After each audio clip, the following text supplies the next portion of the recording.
we're having some fun.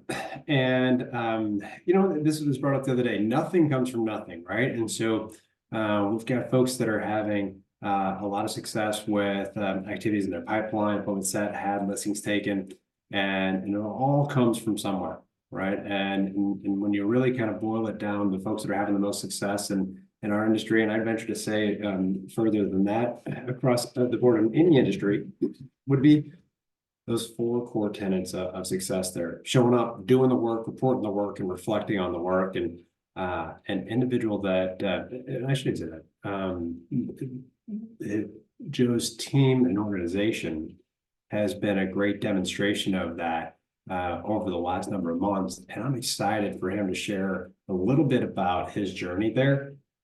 So I'm excited about introducing you, Mr. Joseph. Tell me about it. Before we jump into some of the details of what's going on today in the business, I'd like to know a little bit about who are we talking to? Why are you here? Who are you, man? How far back do you want to go? I remember when I was pretty little. Oh, So, here, give me the life story in a Dixie cup, whatever that means to you.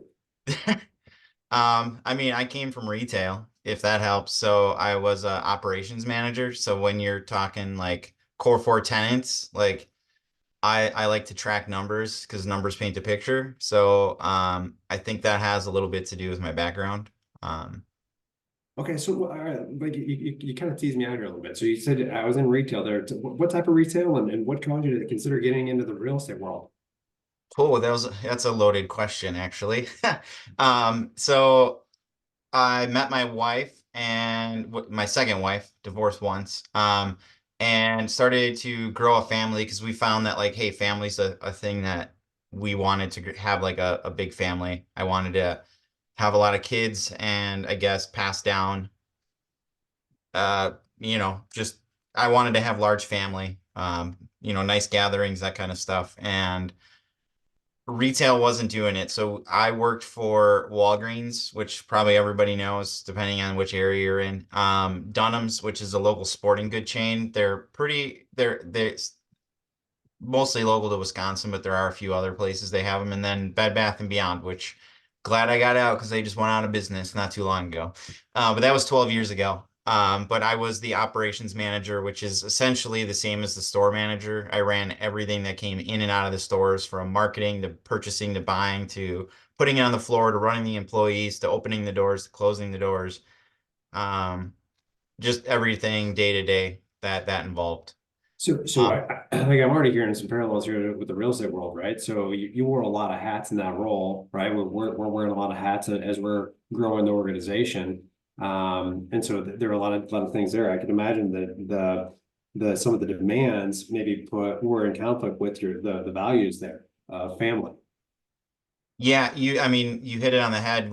I've done the exercise before, but one of my main core values is family, and I was salaried and working 80 to 100 hours a week, most likely close to there. Mhm. Just wasn't in alignment with being there for my kids and my wife when they needed me most.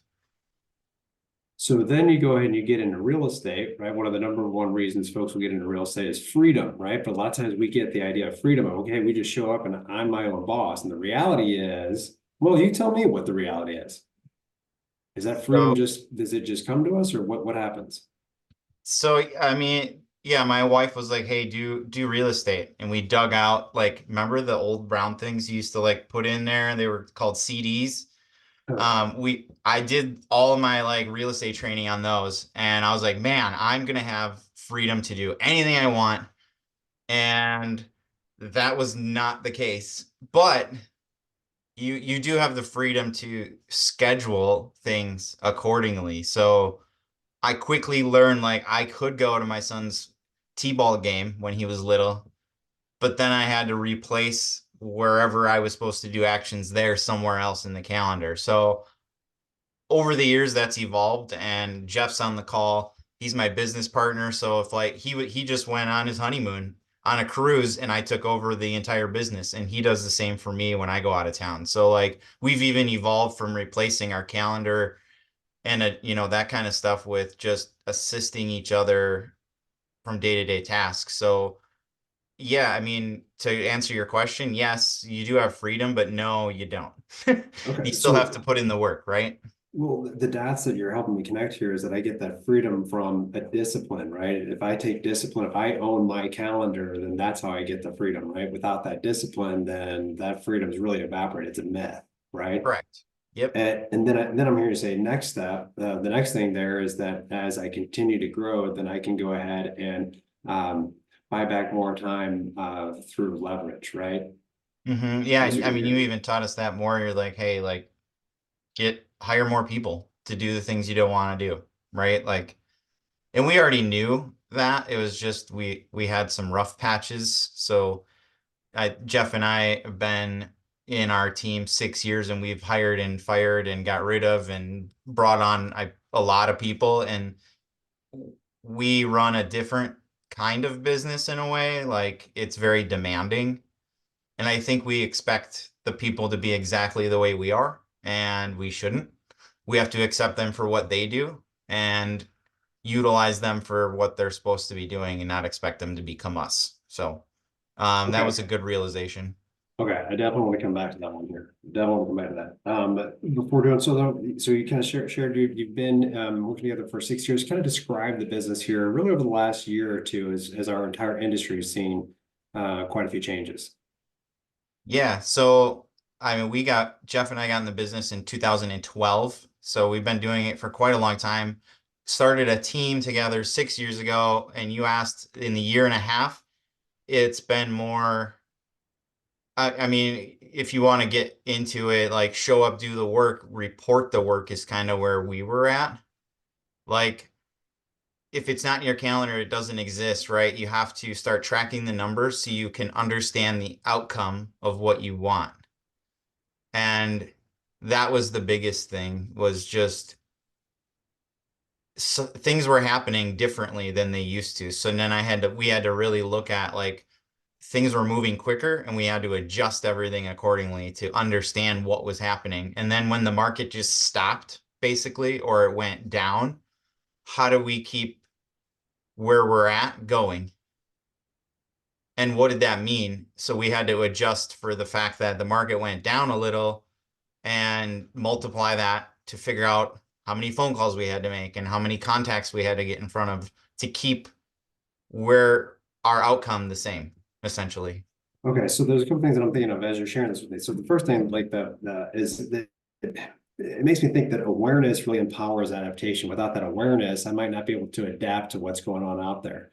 I'm also thinking to myself, I've got the luxury of kind of knowing a little bit more about the business at a little bit more depth than what we've kind of gone into thus far. And we kind of glazed over, hey, we were doing the showing up and we were doing the work and we're even reporting the work. But I want to roll back a little bit. For you, what does showing up mean? What does it mean to you? Uh, for me,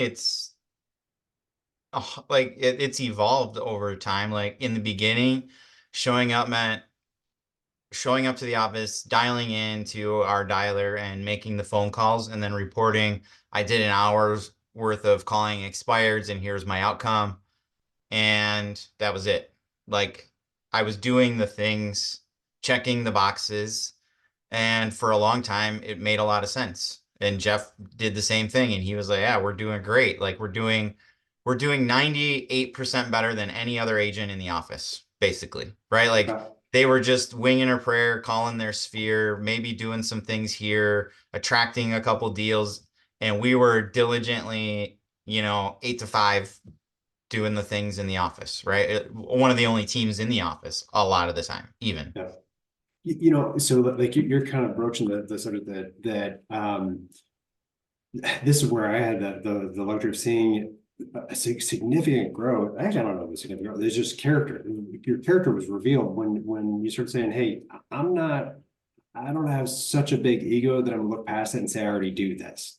Right? Because when you break it down to the four very basic things: show up, do the work, report the work, reflect on the work. It really is that, isn't it? But then it's about how can I go deeper and master it. And you said, you know what? How can I get better in this area? And one of the things that I'm hearing you talk about here is when it was originally about more of a tenure type of a situation. How many hours am I putting into the activity? And so there's a winning culture of activity. You're winning in relationship to others, but then you knew internally that there was more opportunity in your potential. So how did you untap that? Um, Jeff and I were like, we hit like our glass ceiling, if you will, of a couple years. Like we did similar production. Hmm. And it was really at that level where I was like, I mean, we were doing good. We made enough money to fund our lives and then some. And I mean, Jeff has multiple duplexes and he's, thriving that way. And I mean, my kids are taken care of and my wife's taken care of. And then it was like, I mean, my number one thing that I live by is ask yourself better questions. So while I'm making the phone calls, is that all I'm supposed to be doing? Or do I have something else up on the screen? Am I texting while I'm calling? Because people text now a lot more than they did back then.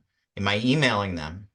Could I send a handwritten letter or a postcard? Like, am I doing everything 100%? Or is this even something I should be doing? Like asking yourself a question of that. Like, why am I doing? Is this a lead gen pillar I should be? Is it one of my top three priorities on my GPS or on my 135? Like, and then why is it there? Does it align with what I want to do? Can I ask So, you, can I ask you something like, so I love where we're going with this, right? So you're saying here, the power of the results that you're seeing, which by the way, we haven't even touched on that, but you've got an exploding pipeline, a pretty phenomenal first quarter set up and you're excited about the energy that comes with that. But what I'm interested in here is that you're just talking about questions, right? And the first thing I'm thinking about is like, I've got to be in the right state of mind to go ahead and even be asking myself questions. Right? How did you get there? Right? How did you get there instead of saying like, no, I'm just going to do more. Like I've got this figured out. Right? How'd you strip the ego? How'd you go ahead and adopt that humble attitude? um, I don't know. Maybe it's just how old I am. I got rid of the ego and started asking better questions. I know a lot of it was you, John. Not to like, hey, this is all about John kind of thing, but like for sure, like I said up front, like I'm gonna be tough to be coached because I want to be a coach and I've been doing this for 12 years, and that's the biggest and worst thing you can say. Like I've been doing this 12 years and this is the way it is. Like, and I know that. I'm like, hey, sure, I have tenure and I've seen it up and down, but I need to ask better questions and I need a 30,000 foot view and I only have a 5,000 foot view. And I told you that up front. Like I can only ask myself so many questions. I can only see so far in front of myself. Hmm. And when you started like when we started tracking with your tracker and you started asking those questions, I was like, is that to like the whole day? Can I apply that to like after the fact? Can I apply that to like I apply it to like what was the winning thing I did today? That could have been I went to go see my daughter at her recital. And how did I win? I left my phone in the car. Like that's how I won the day yesterday. Today is calling or maybe this call that I'm on and helping maybe light something in someone's brain going, holy crap, I just have to be better than I was yesterday. And that's by asking myself better questions. Okay, Am so I doing the thing I'm supposed to be doing? Did I give my all? Was I intentional? I love where we're going, and that's the whole conversation we're having here, elevating intentionality, right? And to your point, everything that you're doing, we've been doing in the past, right? It's just what can I do at a heightened level of intentionality? All right, well, let's start with this. Walk me through the day. What's that perfect day look like for Jeff? Well, I get up at 4:30 and I work out for an hour. Shower, get the kids ready, which I say get the kids ready, but now it's just hanging out with the kids while they make their lunches because they're all older in high school, middle school. And then off to work. And I'm usually in the office by 7, getting my lead gen set up, answering emails. Pause. Okay. So to me, maybe there's an unconscious competency around this, but I just heard show up. Mhm. I heard somebody that treats it like a real job. Like this is what we do. We show up at work, right? And you're at what time are you in? 7. Okay. All right, back to you. Um, I usually like in Gmail, you can tell when your emails go out. So I'll send them out, like have them all send out at like 8 o'clock. So it shows like I'm sending my emails out at 8.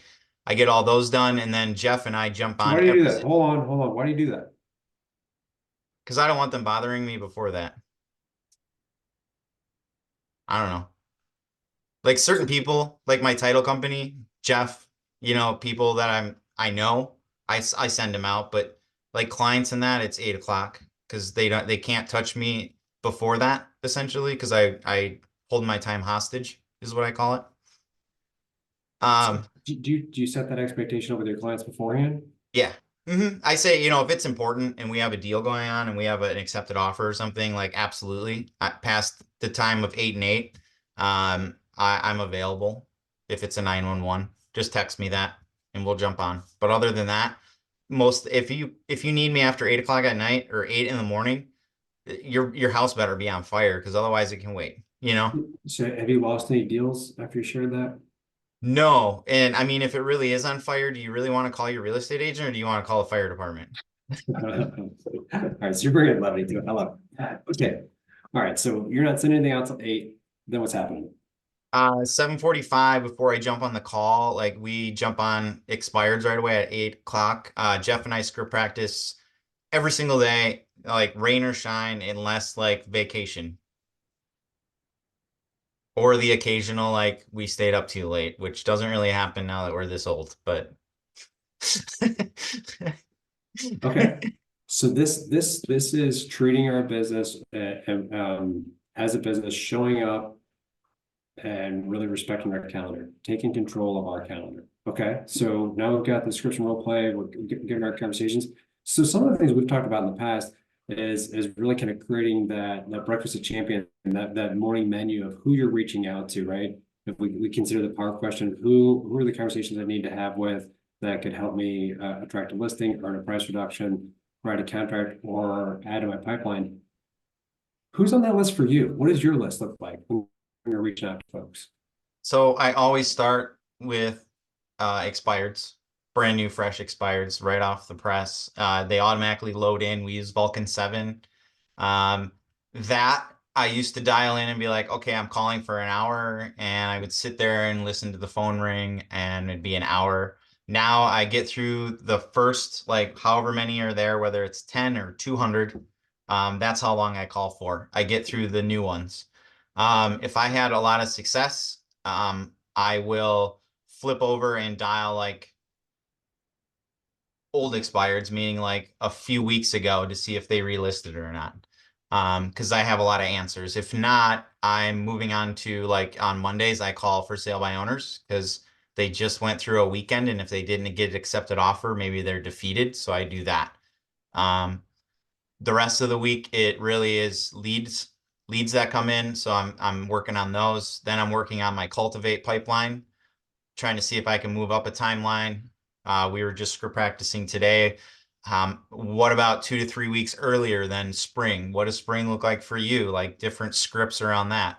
Then, So well, pause here for a second, because this is something I'm getting quite a bit. So what's the number one objection you're getting, or what are you doing to help bring some urgency to some of those folks? And by the way, one of the major takeaways, the simple takeaway that I have here is that you're actually having conversations with people in your pipeline to go ahead and offer perspective that could help them bring urgency to the process. You're not just waiting for them to come to you.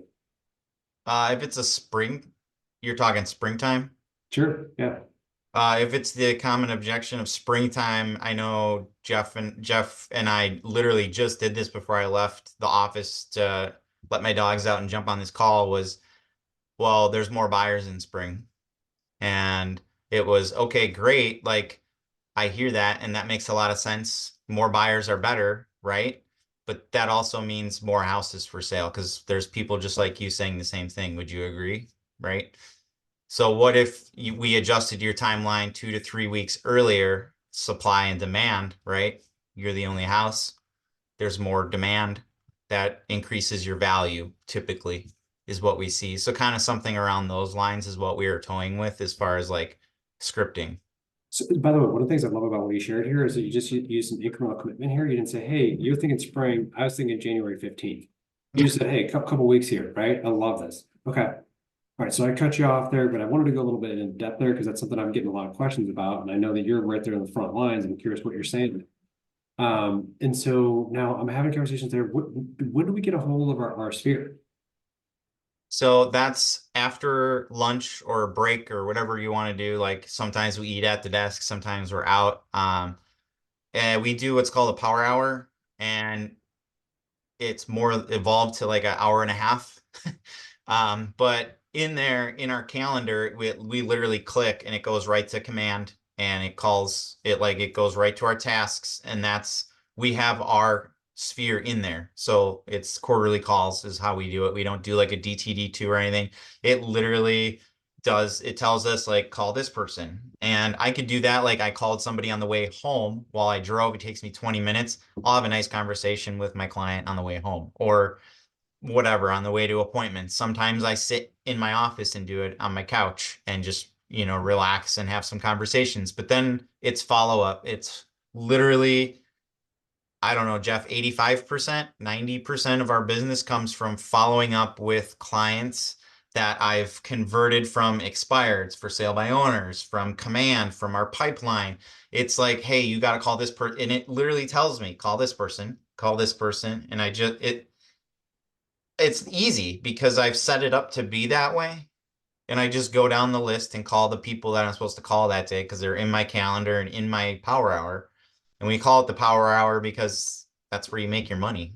I don't know. Hmm. Okay, so you're bringing some might say that you're bringing an extreme discipline to having the calls and the lead generation, and I'm going to clump lead follow up in there, right?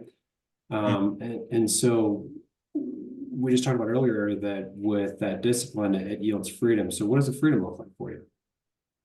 Well, I can take my family on vacation or adjust my schedule accordingly. Like if I have something going on in the morning, I forget what you call it, but it's your flex days. I don't call all the leads that I just told you about. I focus on my pipeline and my follow-up for that day because I know those people are going to move forward most likely other than the others. Yeah, I didn't get to call my expireds first thing, so if I still have time, I'll get to do those. But other than that, like I don't need to follow up on every lead 100% that exact day. That can move to the next day. Got it. So Got it. Got it. Got it. intention is who do I call if I have a flex day because I scheduled something or a seller needed to only meet in the morning because they don't want to meet at night or they work third, second shift, whatever. So I have the flexibility of adjusting my schedule, but still holding my time hostage, if you will. So, hey, wife, dinner's ready. I got to go in my office and finish up my phone calls because I adjusted my schedule today. Perfect. And that happens once a week. I still have the whole rest of the week that I was home with my family or vice versa, whatever. So, Which to give some context here, what does the pipeline look like as far as the next 30, 60, 90 days? What are you anticipating in your business as far as transactions? I know we have like 80 some people in there and probably 20 of those are 30, 60, 90 like right now, I would say. So you've got 20, what I would say, most people would generically say hot leads, and you're telling me 20 hot people in your pipeline and you get to spend time with your family. Yeah, I mean, like, so we So have, hold on, Joe. So do you have this giant team, like 40 people deep? no, it's just Jeff, me, and then we just hired a buyer agent slash showing agent and a virtual TC. Hmm, interesting. So I'm thinking in my mind here, right, is that how do you have the capacity to care for all those people and still have the quality of life that you desire? Because I plan for it, I would say. And so what do you mean by that? Is that the schedule during the day? Is that what you mean you're planning? Yeah, I schedule in my day how I want my day to look. And if I'm in control of that, then that's easy. So I'm home every day when my kids get home from school, unless I schedule an appointment, which is, once a month, I'm doing that. versus, when my wife is off on Fridays, so she usually grabs the kids. That's my flex day where I can schedule more things to happen when my wife is available for the kids. Um, Well, Jeff knows I take appointments at night. He's usually available during the times like when I'm picking the kids up, so he schedules some there. So he's home at night. Like we we're the ones that get to set our calendar as long as you're like, when I'm setting appointments, I have this time or this time, which works better. I have morning or evening, which works better, and then I plug it in accordingly. I don't let them tell me or tell me where to put my appointments. something else I picked up on here too, and I'm curious if this makes a big impact, is that it sounds to me like the conversations you're having are pointed at individuals to attract listings. I mean, is it exclusively focusing on listings, or what kind of percentage of the business do you bring that focus to? I mean 75% roughly is sellers. Like I Okay. don't the buyers we attract are from our listings and from our clients moving. Like I don't pay for leads or anything that are specific to buyers. We do have lead generation services like I don't know, like Homelight is one of them that like gives us buyers, but that then they go to our buyer agent or they do the showings for us. So, okay, so all right, I like this here. That's a major takeaway there. If I bring my attention to that, right? So this is really interesting. So, like one of the things that I think is really uh, an impressive kind of situation that you and Jeff, an environment, culture that you and Jeff have really kind of cultivated here, is that you guys have sat in these conversations here, right? I mean, an extremely fundamental conversation of, right, hey, I'm going to show up in my conversations and I'm going to have the conversations each day. I'm going to own my calendar. And yet you're finding ways to go ahead and keep it fun and continue to see growth. So now what we've kind of described so far could just be a culture of activity. But now you're building a culture of productivity. And you alluded to this earlier with reflection and the great questions, right? Um, so give me a quick little kind of insight. What do you do with that? Like, what are the practical and tactical things you do to go ahead and see that growth? How do you stay focused on this ad nauseum? Doesn't it get boring? Man, it's actually it, and Jeff and I have had conversations at length. Like, it feels weird if we don't do these things because it's not it's almost like a part of who we are. But you know how fun it is to like yesterday, I think it was. I don't even remember. Like Jeff and I face each other, but our computer screens are against each other. And like we'll dip around the screen and be like, got one. He's like, dude, that sounded great. And like we even record like all of our conversations. So like if we need to go back and go, what did you say that made sense? Or I don't know. It's fun to I mean listings is where it's at, honestly. Like it's giving you the leverage to I honestly have to meet with them once and that's it. Like if you do it right, So that's it. here, okay. So I love this. You're amplifying the listening side again. And the other thing I'm taking away here and kind of glance by it, but the reflection piece, the question part of it is I'm going to ask a great question to myself. I got to give myself space, right? So that means that you're saying, all right, hey, wait a minute. What was that? What was that sound bite you just said there? Right? You're actually taking a moment to actually reflect on that. You're giving yourself space with it, right? Mhm. Okay, so hold on. I mean, this is a great demonstration of high level of, okay, show up, do the work, report the work, right? You're identifying what those activities are, conversations, all those things that you'd want to go ahead and track. And then we're reflecting. Now, that's created a pipeline of opportunity for you and just recently brought on a buyer's agent. Tell me about that experience.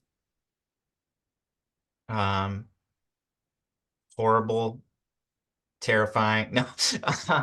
I don't I enjoy it and I don't. I thrive in it and I don't. I don't like I would be more introverted than extroverted. I can be 100% extroverted, ask Jeff, but then I like go recharge my batteries. I'm very much an introvert. Like I don't want to talk to people. I close the door to the office when I call. Like I do my own thing and I get out of there. The people in the office, I enjoy them and I talk to them and I like them, but close the door, get my shit done and get home so I can be with my family. That's who I am, right? But I mean, yeah, I don't know. So let's start with this, right? So with what attracted the buyer's agent to your guys' team? To the introverted guy who shuts the door and doesn't talk to the folks that are in the office so I can get back to my family. Why would somebody like that that's talented want to be attracted to a team? It's funny, but we've heard it from like a ton of people in the office is we're the number one mentioned team. If you want to grow your business, that's who you should go talk to. And he turned down one or two, Jeff, other teams, two other teams to work with us. Now, if I remember correctly, you guys weren't even really on the hunt. You were kind of giving the Heisman to growth, right? Because of past experience, right? Yeah. And so now and now all of a sudden folks are you're now known as the team to go to, even though you're pushing people away. Yeah, I didn't want or like, I guess we didn't want an order taker or somebody that can just take your lead and convert it. Like, I want somebody that can bring value to the team, that understands people are number one and that can serve them, but also they bring a dimension to the team and can help it. So like somebody that would be like invested in growing and not necessarily staying a buyer agent either. Like I'm okay with them growing and taking over my position at some point, right? Like I want them to people who are stuck and just doing the same thing that go work a 9 to 5, you're probably better off. Like I want somebody that has ambition and wants to show up and do something. Dude's hitting some hard truths today. All Yeah. right, all right. I see how it is. Okay, so I'm a straight shooter level 10, 100%. I don't know. It's easier for me to get through life and no. navigate if I just tell it how it is.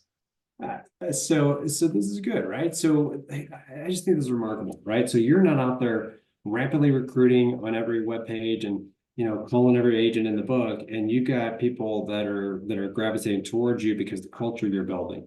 So you said something earlier here, right? That I think is an element of self-mastery, right? I'm going to be hard on myself, but not on others, Mhm. right? And you definitely demonstrated that in our conversation here today. So what does it mean as you're leading the buyer's agent? What are your standards? What are your expectations of that individual? That they bring deals to the table. So we just did the open house plan, basically. Like, what does that look like? If you treated open houses as a part-time job, as far as like real estate, like a lead gen pillar, we called it a part-time job. How much could you make based on your average price point? How many you're doing? How many buyers you're pulling or taking and converting? And it was like an aha for him in the coaching session we did. Like, oh wow, I could be making this much money like part time. Like we're only working on this an hour a day or a half hour a day, right? All week.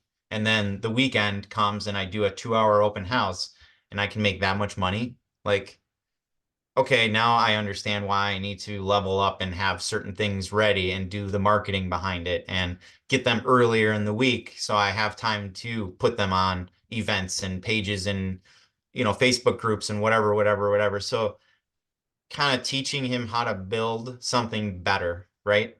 And be intentional about what he's doing.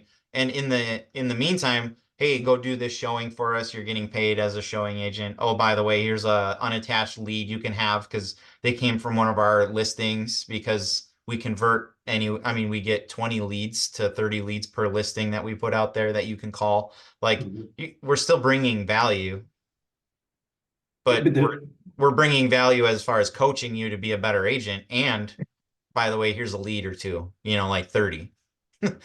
got it. So basically they've got to show are they willing to do the activities, they're earning your time, your dedication, and additional opportunities there.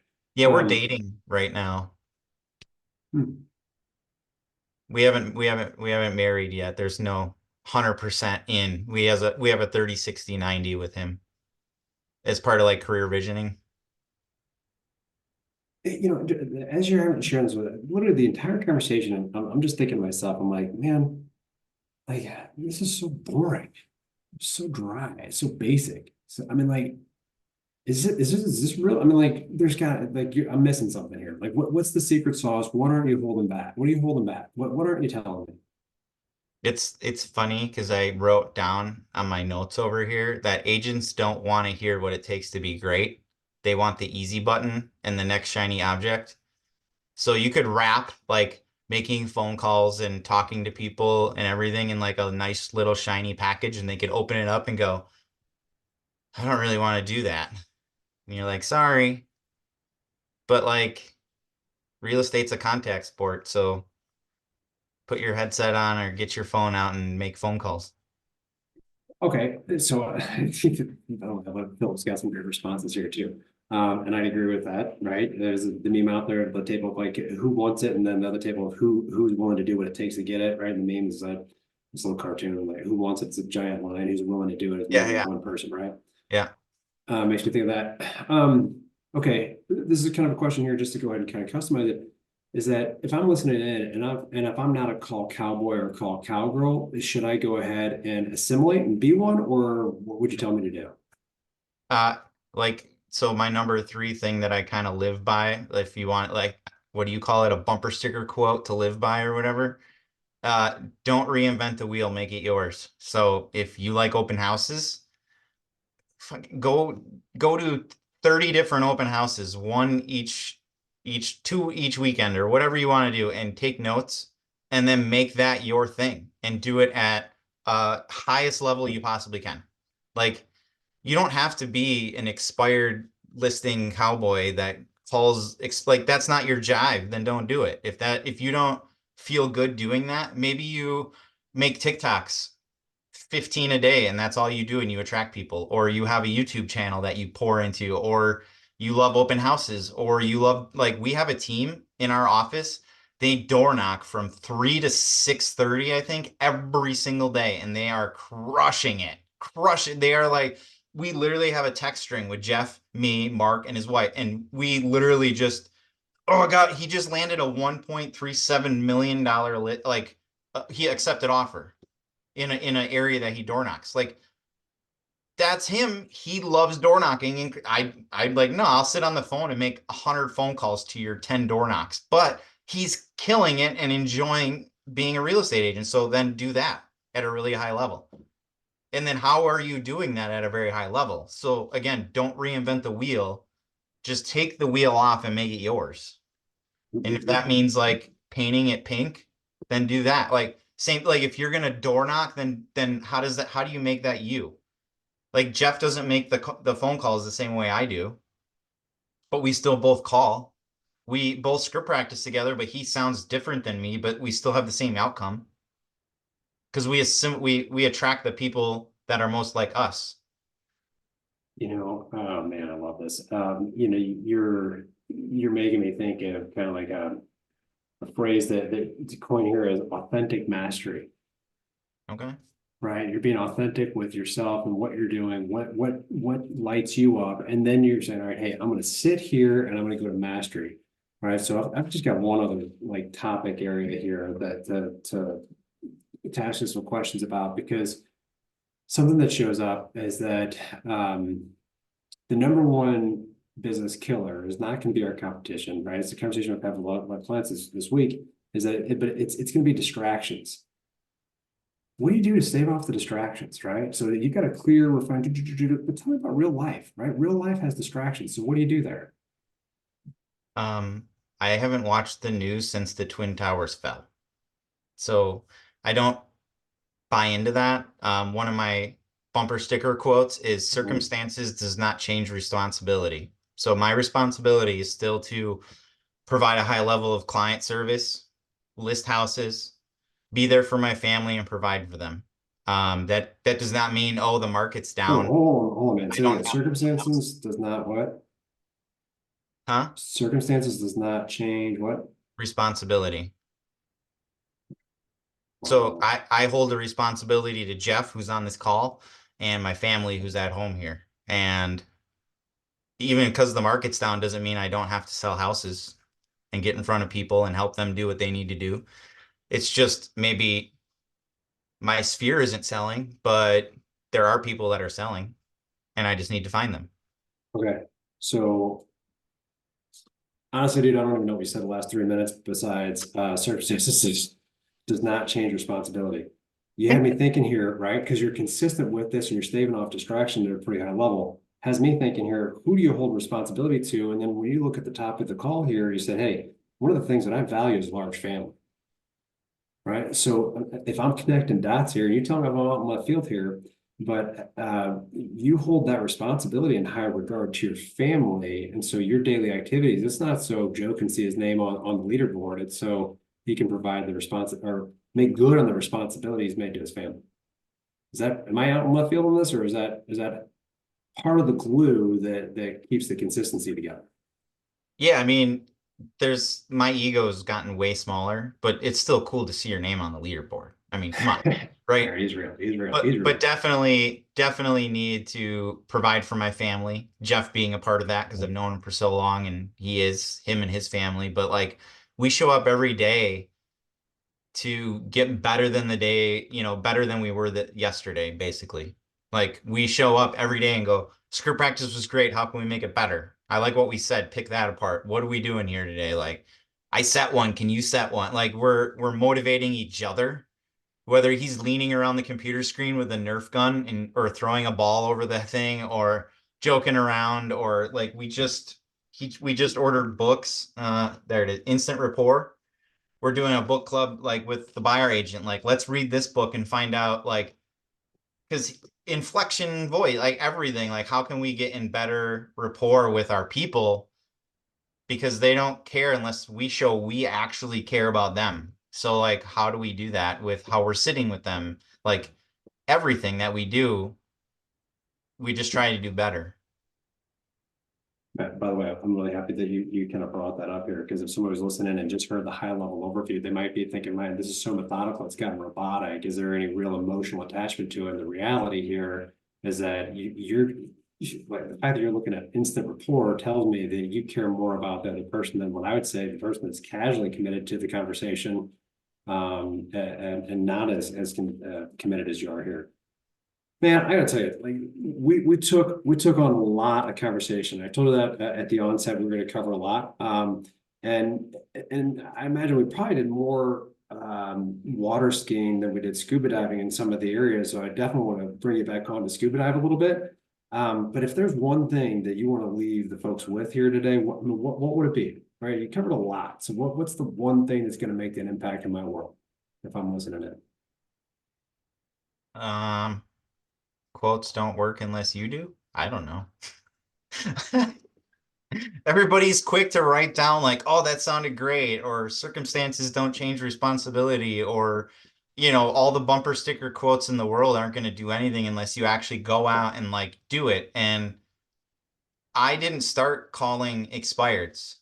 Like I didn't start, I started doing open houses because that's what you were supposed to do as a buyer. Like honestly, I didn't even know what the hell you were supposed to do because you're like, ah, you're a real estate agent now, go do real estate. And you're like, what is that? And you go to the office and there was people like, we're going to lunch, and they went to lunch and you're like, well, what do you do? Like, how do you make money here? Like, how are you going to lunch and driving a BMW or a Mercedes? Like, you didn't understand.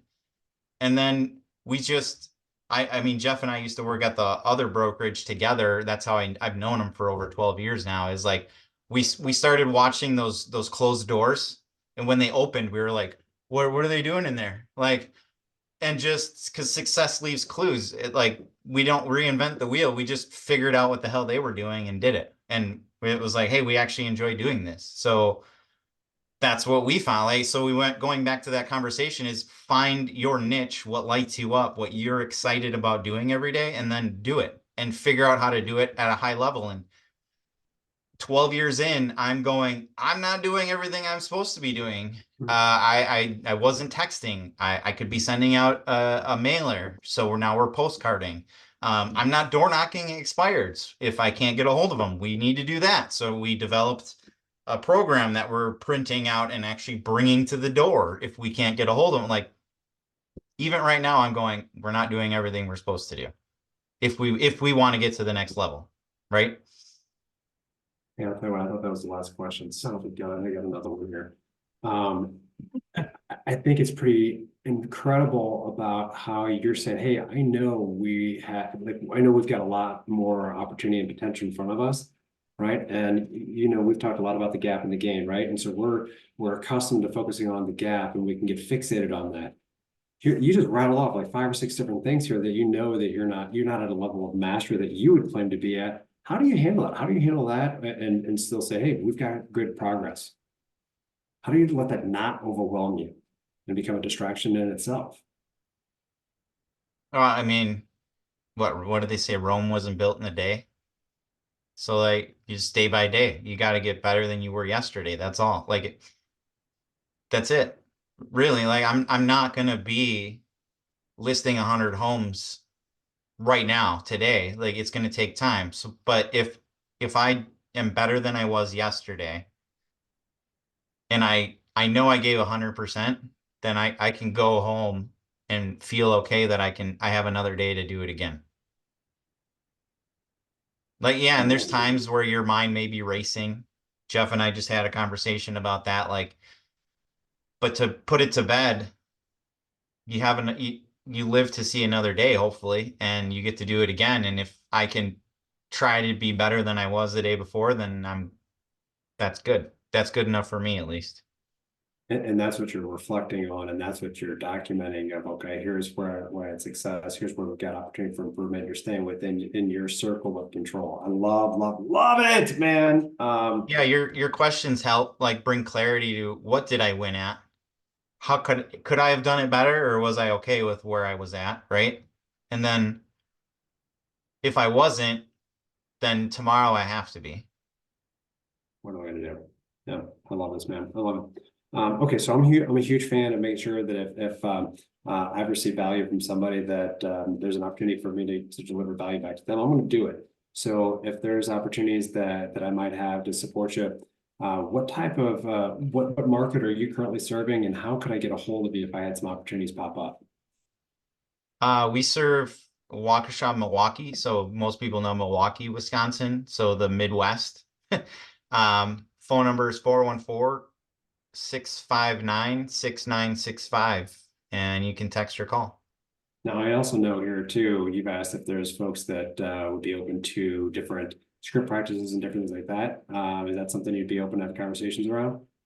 Yeah, I mean, it's funny, but you don't have to be like really good or I mean, you could be really bad. Everybody brings something to the table, whether it's a different perspective on things. There all the time when we're scripting, it's like, okay, we went down this rabbit hole long enough. Let's scratch the whole fucking thing and start over. Let's like, how can we sound completely different? And we're very committed, but then we're okay enough to go, yeah, let's scratch that, start over. How do we sound different?